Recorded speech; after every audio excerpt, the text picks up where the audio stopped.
Hello friends, welcome to Krishna academy. Friends, આજે આપણે standard 10 subject English unit 2 unit 2 the human robot એટલે કે માનવીય યંત્ર માનવ. તો મિત્રો, આજે આપણે આ પાઠની શોર્ટ નોટ જોશું. યુનિટ 1ની શોર્ટ નોટ મુકાઈ ગયેલ છે અને 1 થી 6 પાઠના પ્રશ્ન જવાબ પણ મુકાઈ ગયેલ છે. આપણે 30% કોર્સ કટ થઈ ગયેલ હોવાથી 1 થી 6 પાઠ જ આવવાના છે. તો આજે આપણે યુનિટ 2ની શોર્ટ નોટ જોઈએ. તો શોર્ટ નોટ 1. તો મિત્રો, અહીં રામસિંગ રોબોટ, આ રોબોટનું નામ છે રામસિંગ 070 ધ હ્યુમન રોબોટ. તો Ramsingh robot 070 the human robot એટલે માનવીય યંત્ર માનવ છે, તેના વિશે શોર્ટ નોટ છે. તો મિત્રો, આ બ્લુ અક્ષરમાં લખેલા છે તે પોઈન્ટ એક્ઝામમાં તમને આપેલા હશે, બરાબર. તો પોઈન્ટ પ્રમાણે તમારે આ એક શોર્ટ નોટ લખવાની છે મિત્રો. દરેક પોઈન્ટ આવી જવો જોઈએ. પહેલા આપણે શોર્ટ નોટના પોઈન્ટ્સ જોઈએ, મુદ્દા જોઈએ, ગુજરાતી ભાષાંતર સાથે જોઈએ. What was the colour of the robot? તો રોબોટનો કલર કયો હતો? What could he do? આ રોબોટ શું કરી શકતો હતો? Which were the 3 principal that were inbuilt in his system? તો એવા કયા પ્રિન્સિપલ એટલે કે 3 સિદ્ધાંતો હતા જે આ રોબોટની સિસ્ટમમાં સામેલ હતા? Was he thoroughly efficient? શું આ રોબોટ સંપૂર્ણપણે એફિશિયન્ટ એટલે કાર્યક્ષમ હતો? હાવ, કેવી રીતના? What did he steal for Prem Chopra?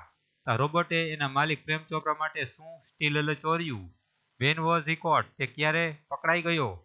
What happen in the and? અંતમાં શું થયું?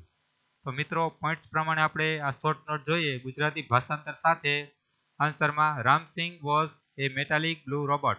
તો રામસિંગ બ્લુ કલરનો એટલે કે ભૂરા કલરનો મેટલ એટલે કે ધાતુનો રોબોટ હતો. He was perfectly program. આ રોબોટ છે રામસિંગ એ સંપૂર્ણપણે એની અંદર એવા પ્રોગ્રામ બનાવવામાં આવ્યો હતો કે તે હાઉસ હોલ્ડ એટલે ઘરનું કાર્ય કરી શકે, ક્લિનિંગ એટલે સફાઈ કરી શકે, અરેન્જિંગ એટલે ગોઠવણ કરી શકે, collecting groceries from the super market. તો સુપર માર્કેટમાંથી જે ગ્રોસરીઝ એટલે કરિયાણાનો સામાન લીધો હોય તેને ભેગો કરી આપે. ટેન્ડિંગ ધ લોન, તો હરિયાળું ઘાસ કાપી આપે, સમથળ કરી આપે. મેલિંગ ધ લેટર, તો પત્રો પોસ્ટ કરી આપે. રિલેટિંગ ટીવી પ્રોગ્રામ, તો ટીવીના પ્રોગ્રામની ગોઠવણી પણ કરી આપે. Selecting news from the paper, છાપામાંથી આપણે વાંચવા માટેના સમાચાર પણ પસંદ કરી આપે. He had an inbuilt system of 3 principle, તો તેનામાં 3 સિદ્ધાંતો સામેલ હતા. આ રોબોટની અંદર કેટલા રામસિંગ રોબોટ છે એમાં 3 સિદ્ધાંતો ઇનબિલ્ટ એટલે સામેલ હતા. મિત્રો, દરેક પોઈન્ટ આમાં આવી જાય છે. તો કયા 3 સિદ્ધાંતો હતા તે આપણે જોઈએ. The robot will obey his master, તો રોબોટ તેના માલિકની વાત માનશે. The robot will obey his master, robot તેના માલિકની વાત માનશે. The robot will not harm humans, બીજો સિદ્ધાંત કયો છે કે રોબોટ માણસોને ઈજા પહોંચાડશે નહીં, નુકસાન પહોંચાડશે નહીં. And the robot will not take harm to self, અને રોબોટ પોતાની જાતને નુકસાન પહોંચાડશે નહીં. આ 3 રોબોટના સિદ્ધાંતો છે. પહેલો સિદ્ધાંત આવી ગયો આપણે કે રોબોટ તેના માલિકની આજ્ઞા માનશે, obey. Robot will not harm humans, robot માણસ જાતને નુકસાન કરશે નહીં. બીજો સિદ્ધાંત. ત્રીજો સિદ્ધાંત છે કે robot will not take harm to self, તો રોબોટ પોતાની જાતને નુકસાન પહોંચાડશે નહીં, ઈજા પહોંચાડશે નહીં. Ramsingh 070 was thoroughly efficient. Ramsingh 070 એ રોબોટનું નામ છે. તે સંપૂર્ણપણે કેવો હતો? એફિશિયન્ટ એટલે સક્ષમ હતો. વિથ ટ્રેમેન્ડિયસ સ્પીડ એન્ડ એક્યુરેસી, આ રોબોટની અદ્ભુત સ્પીડ એટલે ગતિ હતી, ઝડપ હતી, અને એક્યુરેસી એટલે ચોક્કસતા પણ હતી. તો રોબોટની કામ કરવાની, બરાબર, તો એક્યુરેસી એટલે કે ચોક્કસતા હતી, અને એની સ્પીડ કેવી હતી? ટ્રેમેન્ડિયસ એટલે જોરદાર સ્પીડ હતી, ગતિ હતી. He stole expensive antique ornaments and precious stone for Prem Chopra. His master, આ રોબોટ છે સ્ટોલ એટલે ચોરતો હતો, એક્સપેન્સિવ એટલે કે મોંઘા, એન્ટિક એટલે પ્રાચીન વસ્તુઓ હતી, 400-500-1000 વર્ષ જૂની જે વસ્તુ હોય એને એન્ટિક કહેવાય. આ રોબોટ શું ચોરતો હતો? એક્સપેન્સિવ એટલે મોંઘા ભાવની, એન્ટિક એટલે પ્રાચીન વસ્તુઓ ચોરતો હતો, ઓર્નામેન્ટ્સ એટલે ઘરેણા દાગીના ચોરતો હતો, અને પ્રેશિયસ એટલે કિંમતી, સ્ટોન્સ એટલે હીરા, રત્નો, માણેક ચોરતો હતો. કોના માટે? એના માલિક, બરાબર, પ્રેમ ચોપરા માટે. હિઝ માસ્ટર, તેના માલિક પ્રેમ ચોપરા માટે આ રોબોટ શું ચોરતો હતો? મોંઘા ભાવની, એન્ટિક એટલે પ્રાચીન વસ્તુઓ, ઓર્નામેન્ટ એટલે દાગીના, પ્રેશિયસ એટલે કિંમતી, સ્ટોન્સ એટલે હીરા માણિક ચોરતો હતો એના માલિક પ્રેમ ચોપરા માટે. At last he was caught stealing precious gems, તો અંતે આ રોબોટની ધરપકડ થઈ, કોર્ટ એટલે પકડાઈ ગયો. સ્ટીલિંગ એટલે ચોરતા, પ્રેસિયસ જેમ્સ એટલે કિંમતી, બરાબર, રત્નો, પ્રેસિયસ જેમ્સ એટલે કિંમતી રત્નો, સ્ટીલિંગ એટલે ચોરતા. અંતે આ રોબોટની ધરપકડ થઈ. When he was produce in the court, જ્યારે આ રોબોટને કોર્ટમાં રજૂ કરવામાં આવ્યો, પ્રોડ્યુસ એટલે રજૂ કરવામાં આવ્યો, તો Ramsingh chose to break apart rather than tell a lie. તો જ્યારે આ રોબોટને કોર્ટમાં રજૂ કરવામાં આવ્યો ત્યારે રામસિંગ રોબોટ છે ને ચોઝ એટલે પસંદ કર્યું કે બ્રેક અપાર્ટ એટલે પોતાની જાતને બ્રેક એટલે તોડવાનું પસંદ કર્યું. જેને એટલે કોના કરતા? ટેલ એ લાઈ, જૂઠું બોલવા કરતા, બરાબર, હર્ટ હ્યુમન બીંગ્સ એટલે માણસ જાતને ઈજા કરવા કરતા, અથવા તો બીંગ અનફેલ તેના માલિકને બેવફાદાર બનવા કરતા, અનફેથફુલ એટલે બેવફાદાર બનવા કરતા રામસિંગ રોબોટે પોતાની જાતને બ્રેક અપાર્ટ એટલે તોડવાનું નક્કી કર્યું. તો છેલ્લે જ્યારે આ રોબોટને કોર્ટમાં પેશ કરવામાં આવ્યો ત્યારે રામસિંગ રોબોટે તેના માલિકને અનફેથફુલ એટલે બેવફાદાર બનવા કરતા, હર્ટ હ્યુમન બીંગ્સ એટલે માણસ જાતને ઈજા કરવા કરતા, ટેલ એ લાઈ એટલે જૂઠું બોલવા કરતા પોતાની જાતને બ્રેક અપાર્ટ એટલે તોડવાનું પસંદ કર્યું. તો મિત્રો, પહેલી શોર્ટ નોટ અહીં પૂરી થાય છે. હવે આપણે બીજી શોર્ટ નોટ જોશું. Conflict of the Ram Singh 070 with itself. હવે રોબોટને તો સારું કામ કરવું હતું, પણ એનો માલિક કેવો હતો? પ્રેમ ચોપરા તેની પાસે ચોરીઓ કરાવતો હતો. હવે એના મનમાં ગડમથલ ચાલતી હતી, કન્ફ્લિક્ટ લડાઈ ચાલતી હતી, સંઘર્ષ ચાલતો હતો, તેની વાત કરવામાં આવી છે. તો તેના મનમાં કેવી લડાઈ ચાલતી હતી, સંઘર્ષ કેવો ચાલતો હતો? કન્ફ્લિક્ટ એટલે સંઘર્ષ. રામસિંગ રોબોટ છે એના મનમાં કેવો સંઘર્ષ ચાલતો હતો તેની વાત કરીએ, તેના પોઈન્ટ જોઈએ. Inbuilt system of 3 principal. આ રોબોટની અંદર 3 સિદ્ધાંતો હતા. પ્રોડ્યુસ ઇન કોર્ટ, એને બરાબર, પછી એને કોર્ટમાં રજૂ કરવામાં આવ્યો. ચોરી એના માલિકે કરાવી, પછી પકડાઈ ગયા, પછી આ રોબોટને કોર્ટમાં રજૂ કરવામાં આવ્યો. પ્રેમ ચોપરા હેડ થ્રેટન ટુ ડિફ્યુઝ હિમ. તેના માલિક પ્રેમ ચોપરા એને થ્રેટેન્ડ એટલે ધમકી આપી હતી કે જો તું સાચું બોલીશ તો તને ડિફ્યુઝ એટલે તારો નાશ કરી નાખીશ, બંધ કરી દઈશ, ડિફ્યુઝ કરી નાખીશ. Could not disobey his master. તો આ રોબોટ છે તેનામાં એવી સિસ્ટમ હતી કે તેના માલિકનું કુડ નોટ ડિસઓબે એટલે કે તેના માલિકની આજ્ઞાનો અનાદર કરી શકે નહીં, એવો સિદ્ધાંત હતો. તેના મનમાં કન્ફ્લિક્ટ એટલે લડાઈ ચાલતી હતી. તેના મનમાં શું ચાલતું હતું મિત્રો? કન્ફ્લિક્ટ એટલે સંઘર્ષ ચાલતો હતો, લડાઈ ચાલતી હતી મનમાં, બરાબર, મારે સાચું બોલવું ખોટું બોલવું. If he revealed the information, જો તે રિવીલ્ડ એટલે બતાડી દે, સાચી ઇન્ફોર્મેશન માહિતી બતાડી દે તો ડિસઓબે હિઝ માસ્ટર, જો સાચી હકીકત બતાડી દે તો એને શું કર્યું કહેવાય? તેના માલિકનું આજ્ઞાનો અનાદર કર્યો કહેવાય, ડિસઓબે કર્યું કહેવાય. જો તે સાચી હકીકત રિવીલ્ડ એટલે બતાડે, ઇન્ફોર્મેશન એટલે માહિતી રિવીલ્ડ એટલે બતાડે સાચી હકીકત, તો એને તેના માલિકની આજ્ઞાનો ડિસઓબે એટલે અનાદર કર્યો કહેવાય. If he did not reveal the information, જો તે સાચી હકીકત ડીડ નોટ રિવીલ એટલે બતાડે નહીં તો લોકોને નુકસાન જાય, હાર્મ પીપલ, તો લોકોને નુકસાન જાય. પછી એને બે બાજુ રહેવા કરતા શું કર્યું? શું પસંદ કર્યું? છેલ્લે break apart than tell a લાઈ, જૂઠું બોલવા કરતા પોતાની જાતને તોડી નાખવાનું નક્કી કર્યું. એટલે રોબોટ છેલ્લે પોતાની જાતને કટકા કરી નાખે જૂઠું બોલવા કરતા. એટલે આ એના મનમાં સંઘર્ષ ચાલે છે, કન્ફ્લિક્ટ લડાઈ ચાલે છે. તેના વિશેના પોઈન્ટ છે મિત્રો. હવે શોર્ટ નોટ જોશું ગુજરાતી સાથે. આન્સર જોઈએ. Ramsingh had an inbuilt system of 3 principles. Ramsingh રોબોટની અંદર 3 સિદ્ધાંતો સાથેની એક સિસ્ટમમાં ટૂંકમાં 3 સિદ્ધાંતો સામેલ હતા. Robot will obey his master, ફરી આપણે એ જ આવશે કે 3 સિદ્ધાંત ક્યાં છે? કે રોબોટ તેના માલિકની વાત માનશે, આજ્ઞા માનશે.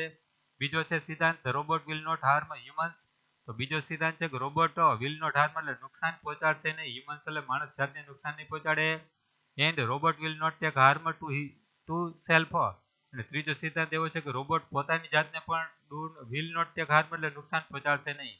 તો 3 સિદ્ધાંતમાં છે કે પેલો સિદ્ધાંત છે કે તેના માલિકની વાત ઓબે એટલે માનશે. બીજો સિદ્ધાંત છે કે તે માણસ જાતને, હ્યુમન એટલે માણસ જાતને નુકસાન પહોંચાડશે નહીં. અને ત્રીજો સિદ્ધાંત છે કે રોબોટ પોતાની જાતને પણ નુકસાન પહોંચાડશે નહીં.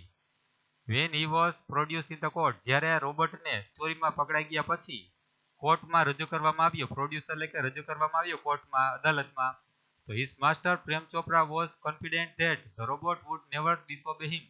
તો જ્યારે આ રોબોટને કોર્ટમાં પેશ કરવામાં આવ્યો ત્યારે એનો માલિક હતો પ્રેમ ચોપરા, એને કોન્ફિડન્ટ એટલે ખાતરી જ હતી, વિશ્વાસ હતો કે આ રોબોટ છે વુડ નેવર ડિસઓબે હિમ, આ રોબોટ છે તો તેની આજ્ઞાનો અનાદર કરશે નહીં, એટલે કે મારા વિરુદ્ધ કંઈ કહેશે નહીં, એવો પ્રેમ ચોપરાને કોન્ફિડન્ટ વિશ્વાસ હતો કે રોબોટ છે ને વુડ નેવર ડિસઓબે, તો મારી આજ્ઞાનો અનાદર કરશે નહીં, એટલે સાચી હકીકત જણાવશે નહીં.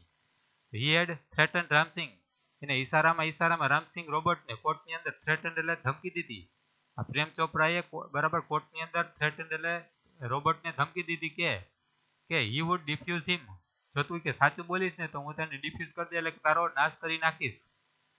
બરાબર પ્રેમ ચોપરાએ થ્રેટન્ડ એટલે ધમકી આપી રામસિંહ રોબોટને કે બરાબર હી વુડ ડિફ્યુઝ હિમ, તો તે તેનો નાશ કરી નાખશે. એટલે પ્રેમ ચોપરાએ કીધું કે હું તારો નાશ કરી નાખીશ. પણ ક્યારે? If he revealed any information about stolen goods, જો તે એટલે કે રોબોટ જો તે રિવીલ્ડ એટલે બતાડે એની ઇન્ફોર્મેશન એટલે કોઈ માહિતી બતાડે એબાઉટ સ્ટોલન ગુડ્સ એટલે ચોરેલા સામાન વિશે.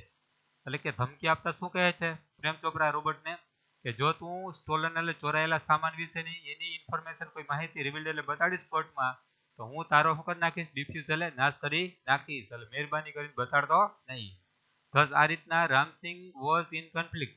તો આ રીતના હવે રામસિંહના મનમાં રોબોટ હતો એના મનમાં હોતી કન્ફ્લિક્ટ એટલે મનમાં સંઘર્ષ ચાલતો હતો. સાચી હકીકત કહું કે ન કહું, સાચી હકીકત કહું કે ન કહું, એવો મનમાં કન્ફ્લિક્ટ લડાઈ ચાલતી હતી. If he revealed the information, જો તે રોબોટ રિવીલ્ડ એટલે બતાડે સાચી ઇન્ફોર્મેશન માહિતી બતાડે, તો હી વુડ ડિસઓબે હિઝ માસ્ટર, તો શું કહેવાય? તો એ તેણે તેના માલિકની આજ્ઞાનો ડિસઓબે અનાદર કર્યો કહેવાય. તો એ સિદ્ધાંતમાં આવતું નહોતું, એને ઓબે એટલે માનવાનું જ હતું. જો તે સાચી હકીકત બતાડે તો શું થશે? તેને તેના માલિકનું ડિસઓબે વાતનો આજ્ઞાનો અનાદર કર્યો કહેવાય. એન્ડ હી ડીડ નોટ, અને જો તે સાચી હકીકત કોર્ટની અંદર બતાડે નહીં તો he would harm many other people, જો તે બરાબર સાચી હકીકત કોર્ટમાં બતાડે નહીં તો એને શું કર્યું કે ભાઈ બરાબર તો હાર્મ મેની અધર પીપલ, તો બીજા ઘણા લોકોને નુકસાન થાય. હવે આ એના મનમાં હવે સાચું કહું, સાચું જો રોબોટ સાચું કહે તો સાચું કહે તો એને માલિકનો આજ્ઞાનો અનાદર કર્યો કહેવાય. ને જો તે હકીકત ના બતાડે તો માણસ જાતને હાર્મલ નુકસાન થાય. એટલે બે બાજુની મુશ્કેલી હતી. આજે કન્ફ્લિક્ટ એના મનમાં લડાઈ હાલતી હતી. હવે કઈ બાજુ સાચું બોલવું ખોટું બોલવું, એ મનમાં કન્ફ્લિક્ટ લડાઈ ચાલતી હતી. એના લીધે એને શું થયું? રામસિંહ રોબોટે પોતાની જાતનો એન્ડ એટલે અંત કરી નાખ્યો પોતે જ. તો કઈ તરફ સાચું કહે તો દુઃખ અને ખોટું કહે તો દુઃખ. એટલે રામસિંહ રોબોટે નક્કી કર્યું કે ભાઈ આપણે આપણી જાતનો નાશ કરવો. એટલે રામસિંહ રોબોટે બ્રોટલ અંત આણ્યો, એન્ડ એટલે અંત આણી નાખ્યો, પોતાની જાતનો કેવો અંત આણી નાખ્યો. ઇઝ ટુ બરાબર બ્રેક અપાર્ટ, તો તેણે પોતાની જાતનો બ્રેક અપાર્ટ એટલે તોડી નાખી. બરાબર બ્રેક એટલે તોડી નાખવાનું ચોઝ એટલે પસંદ કર્યું. ધેન એટલે કોના કરતા? ટેલેલા એટલે જૂઠું બોલવા કરતા, હર્ટ હ્યુમન બીંગ્સ એટલે માણસ જાતને નુકસાન કરવા કરતા, ઓર બીકમ અનફેથફુલ એટલે કે બેવફાદાર બનવા કરતા, એના માલિકને બેવફાદાર બનવા કરતા, માણસ જાતને નુકસાન કરવા કરતા અને ટેલેલ જૂઠું બોલવા કરતા તેણે પોતાની જાતને તોડવાનું પસંદ કર્યું. મિત્રો અહીં આ શોર્ટ નોટ 2 પૂરી થાય છે. શોર્ટ નોટ હવે આપણે 3 જોઈએ મિત્રો. રામસિંહ 070 ધ થીફ એટલે ચોર. How did he steal a necklace from Gopal jewellers, how એટલે કેવી રીતના રોબોટે સ્ટીલ એટલે ચોર્યો હતો, નેકલેસ એટલે હાર, સોનાનો હાર ચોર્યો હતો ફ્રોમ ગોપાલ જ્વેલર્સ એટલે કે ગોપાલ સોનાની દુકાનનું નામ છે, સોનીની દુકાનનું નામ છે ગોપાલ જ્વેલર્સ છે, ત્યાંથી તેણે સોનાનો નેકલેસ એટલે સોનાનો હાર કેવી રીતના ચોર્યો હતો. What did Prem Chopra warn him, તો પ્રેમ ચોપરાએ તો એના રોબોટને એટલે કે રામસિંહ રોબોટને શું ચેતવણી આપી હતી. What other things did he steal, તો આ રોબોટે બીજી કઈ વસ્તુઓ સ્ટીલ એટલે ચોરી હતી. Vote did he steel from the fruit seller, તો તેણે ફ્રૂટ સેલર એટલે કે ફળો વેચનાર પાસેથી શું ચોર્યું હતું. વોઝ હી કોટ, શું તે પકડાઈ ગયો. Why did he go to Zaveri brothers, શા માટે તે ઝવેરી બ્રધર્સની દુકાને ગયો, એટલે કે દુકાનનું નામ છે ઝવેરી બ્રધર્સે કેમ ગયો. હાઉ વોઝ હી કોટ, ને કેવી રીતના તે પકડાઈ ગયો. આપણે આન્સર જોઈએ, દરેક પોઈન્ટ આવી જવા જોઈએ મિત્રો. Ramsinh 070 was owned by Prem Chopra, તો બરાબર આપણે રામસિંહ રોબોટ છે તેની ઓન્ડ એટલે માલિકી કોની હતી? પ્રેમ ચોપરાની માલિકીનો રોબોટ હતો. રામસિંહ 070 છે તે પ્રેમ ચોપરાની ઓન્ડ એટલે માલિકીનો હતો. Prem Chopra used him to steal many things, આ પ્રેમ ચોપરા છે રોબોટ પાસે રોબોટનો યુઝડ ઉપયોગ કરતા હતા. મેની થિંગ્સ એટલે ઘણી બધી વસ્તુ એની પાસેથી ચોરી કરાવતા હતા. ટૂંકમાં પ્રેમ ચોપરા છે આ રોબોટનો ઉપયોગ ચોરી કરવામાં કરતો હતો. When they went to Gopal jewellers, તો જ્યારે તેઓ એટલે કે રોબોટ અને બરાબર રોબોટ રામસિંહ રોબોટ અને માલિક પ્રેમ ચોપરા ક્યાં ગયા? ગોપાલ જ્વેલર્સે ગયા, એટલે કે સોની દુકાનનું નામ છે ગોપાલ જ્વેલર્સે ગયા. સોની દુકાનનું નામ છે ગોપાલ જ્વેલર્સે ગયા. ત્યારે પ્રેમ ચોપરા થોડોક દૂર ઉભો રહ્યો. પ્રેમ ચોપરા ઇન્સ્ટ્રક્ટેડ રામસિંહ 070 ટુ પિક એ નેકલેસ ક્વાઇટલી, તો થોડા દૂર રહીને એને રોબોટને ટૂંકમાં દુકાનની અંદર જવાનું કીધું, ગોપાલ જ્વેલર્સની અંદર જવાનું કીધું, અને પોતે દૂર રહીને બરાબર એને કમાન્ડ આપે છે, ઇન્સ્ટ્રક્ટેડ એટલે સૂચના આપી પ્રેમ ચોપરાએ રામસિંગ રોબોટને કે તું દુકાનમાં જઈને પિકઅપ એટલે ઉપાડી લેજે, ચોરી લેજે, નેકલેસ એટલે સોનાના હાર ચોરી લેજે, ક્વાઇટલી એટલે શાંતિપૂર્વક ચોરી લેજે, કોઈને ખબર ન પડે એ રીતે ચોરી લેજે, એવી ઇન્સ્ટ્રક્ટેડ સૂચના આપી. He warned the robot that if he revealed the information, he would be diffused. તો એ એટલે કોને પ્રેમ ચોપરાએ વોર્ન એટલે ચેતવણી આપી હતી રોબોટને કે આ ચોરી કર્યા પછી જો તું if he revealed the information, જો તું આ માહિતીને ક્યાંય બતાવીશ, રિવીલ્ડ એટલે કોઈને બતાવીશ તો હી વુડ બી ડિફ્યુઝ, તો તારો નાશ કરવામાં આવશે, ડિફ્યુઝ કરી દેવામાં આવશે તને, એવી પ્રેમ ચોપરાએ ધમકી પણ આપી હતી. Ram Singh 070 picked up a necklace with his metallic palm and put it into his storage unit. તો રામસિંગ રોબોટે તેની માલિકની પ્રેમ ચોપરાની સૂચના મુજબ picked up એટલે ઉઠાવ્યો, નેકલેસ ચોરી લીધો, વિથ હિઝ મેટાલિક, કેવી રીતના ચોર્યો, મેટાલિક એટલે મેટલની પામ એટલે હથેળીથી, બરાબર, મેટલ એટલે ધાતુની હથેળીથી તેણે આ નેકલેસ એટલે સોનાના હારને picked up એટલે ઉપાડી લીધો, અને ફૂટ એટલે ક્યાં મૂકી દીધો તેને, એના સ્ટોરેજ એટલે કે છાતીમાં સ્ટોરેજ એટલે કે બરાબર સ્ટોરેજ યુનિટ હોય તેમાં મૂકી દીધો, એટલે સાચવવાનું જે ખાનું હતું છાતીમાં સ્ટોરેજ યુનિટ, એમાં એને આ હારને મૂકી દીધો. There was not a clink or jingle. તો તેણે આ રોબોટે એવી રીતના હાર ચોર્યો હતો કે ક્યાંય ક્લિંક અથવા તો જિંગલ, ક્યાંય ખણખણાટ કે કાંઈ રણકાર થયો નહીં, કોઈ પણ જાતનો અવાજ આવ્યો નહીં. તો રોબોટે જ્યારે આ સોનાનો હાર ચોર્યો ત્યારે ક્યાંય ક્લિંક એટલે ખડખડાટ કે રણકાર કે એવું કંઈ જિંગલ કે એવો કંઈ અવાજ આવ્યો ન હતો. નો વન નોટિસ ઇટ, જ્યારે હાર ચોર્યો રોબોટે ત્યારે કોઈ એને જોઈ પણ ગયું ન હતું, કોઈએ જોયું પણ ન હતું, નોટિસ એટલે જોવું. તો જ્યારે આ રોબોટે હાર ચોર્યો ત્યારે કોઈ એને જોઈ પણ ગયું ન હતું. બિસાઇડ ધીસ, ઉપરાંત રામસિંગ 070 stole expensive antiques. તો ઉપરાંત આ રામસિંગ રોબોટે હાર તો ચોર્યો એક, તો બીજી એને શું ચોર્યું, રામસિંગ 070 આ રોબોટનું નામ છે, તેને સ્ટોલ એટલે શું ચોર્યું, એક્સપેન્સિવ એટલે મોંઘા ભાવની, એન્ટિક એટલે પ્રાચીન વસ્તુઓ પણ ચોરી, ઓર્નામેન્ટ્સ એટલે દાગીના પણ ચોર્યા, પ્રેસિયસ એટલે કિંમતી, સ્ટોન્સ એટલે હીરા માણેક રત્નો પણ ચોર્યા. વન ડે, એક દિવસ, Ramsingh 070 stole a bunch of expensive Afghani grapes. તો એક દિવસ રામસિંગ રોબોટે શું કર્યું, સ્ટોલ એટલે ચોર્યું, bunch of expensive Afghani grapes. તો અફઘાની ગ્રેપ્સ એટલે દ્રાક્ષનું નામ છે, મોંઘા ભાવની છે, એક્સપેન્સિવ એટલે કે મોંઘા ભાવની, અફઘાની ગ્રેપ્સ એટલે દ્રાક્ષનો, બંચ એટલે ઝુમખું ચોરી લીધું, સ્ટોલ એટલે ચોરી લીધું. તો મોંઘા ભાવની અફઘાની ગ્રેપ્સ એટલે દ્રાક્ષનો, બંચ એટલે ઝુમખું રામસિંગ રોબોટે એક દિવસ ચોરી લીધું. પણ આ વખતે but he was seen by the fruit seller, પણ આ વખતે રામસિંગ રોબોટને સીન એટલે જોઈ ગયો, ફ્રૂટ સેલર એટલે ફળ વેચનાર જોઈ ગયો કે તેણે ચોરી કરીને, દ્રાક્ષની ચોરી કરીને પોતાના છાતીમાં જે સ્ટોરેજ યુનિટ હતો એમાં મૂકતા કોણ જોઈ ગયો, ફ્રૂટ સેલર એટલે વેપારી, ફળ વેચનાર જોઈ ગયો. તો વન ડે, એક દિવસ, પ્રેમ ચોપરા ઇન્સ્ટ્રક્ટેડ રામસિંગ 070 ટુ સ્ટીલ.